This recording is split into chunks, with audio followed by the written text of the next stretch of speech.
Welcome back guys, आप सभी का मेरे चैनल पे एक बार फिर से हार्दिक अभिनंदन, स्वागत और आभार। आज लेके आए हैं हम एक नई कहानी जो कि है भगवान जगन्नाथ जी बीमार क्यों पड़ते हैं हर साल 15 दिनों के लिए। तो इस कहानी को अगर पसंद आएगा तो प्लीज़ लाइक करिएगा, चैनल को सब्सक्राइब कर दीजिएगा और बेल आइकॉन प्रेस कर दीजिएगा, तो जिससे आपको जब भी मैं कहानी लेके आऊँ आपको नोटिफिकेशन आ जाए। तो गाइज चलिए आज की कहानी को करते हैं यहाँ से प्रारंभ। जय श्री राम।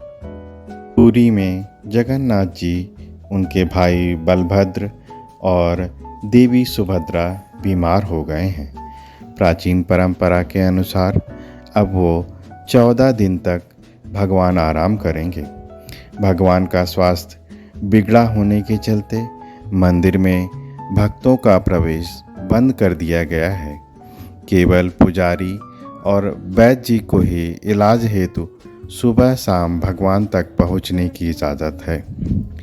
यह प्रक्रिया हर साल होती है और फिर आषाढ़ शुक्ल पक्ष के द्वितीय तिथि को रथ यात्रा पर भगवान भ्रमण के लिए निकलते हैं।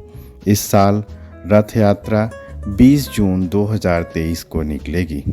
मन में एक कौतूहल बस प्रश्न बार बार उठता है कि भगवान जगन्नाथ हर साल बीमार क्यों पड़ जाते हैं। भगवान तो भगवान हैं, वो कैसे बीमार पड़ते हैं और क्यों।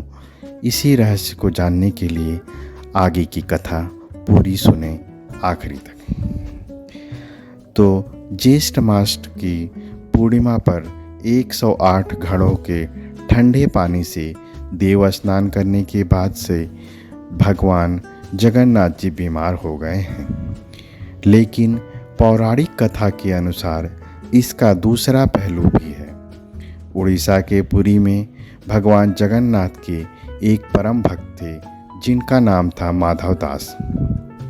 वो प्रतिदिन जगन्नाथ जी की भक्ति भाव से आराधना करते थे। एक बार माधव दास जी को अतिसार, उल्टी या दस्त जो अधिक होने लगती है उसे अतिसार बोलते हैं। तो अतिसार का रोग माधव जी को लग गया। वह इतने दुर्बल हो गए कि चलना फिरना भी मुश्किल हो गया। लेकिन क्षमता अनुसार अपना कार्य माधव दास जी स्वयं ही करते रहे, किसी की सेवा नहीं ली। माधव दास जी का रोग धीरे धीरे गंभीर होता चला गया और वह अब उठने और बैठने में भी असमर्थ हो गए। तब जगन्नाथ जी ने स्वयं सेवक बनकर उनके घर पहुँचे और माधव दास जी की सेवा करने लगे। जब माधव दास जी को होश आया तब उन्होंने तुरंत भगवान को पहचान लिया कि प्रभु ये तो आप ही हैं। तब उन्होंने कहा, प्रभु आप तो त्रिभुवन के स्वामी हो, आप मेरी सेवा कर रहे हो। आप चाहते तो मेरा रोग भी दूर कर सकते थे, पर आपने रोग दूर ना करके मेरी सेवा की। जगन्नाथ जी बोले, मुझसे अपने भक्त की पीड़ा नहीं देखी जाती, इसलिए सेवा कर रहा हूँ।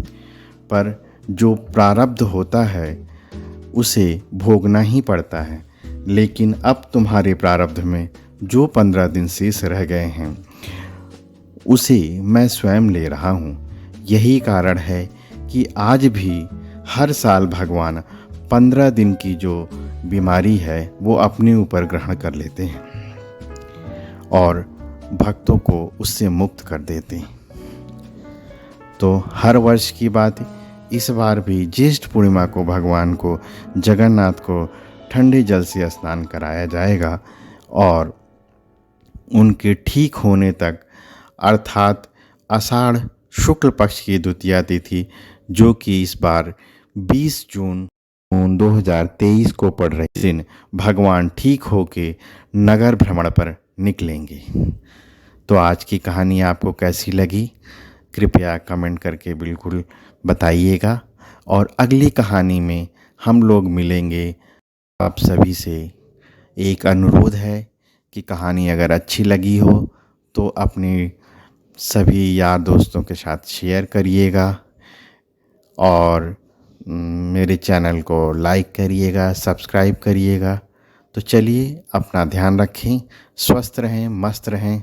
हम लोग मिलेंगे अगले एपिसोड में। तब तक के लिए नमस्कार।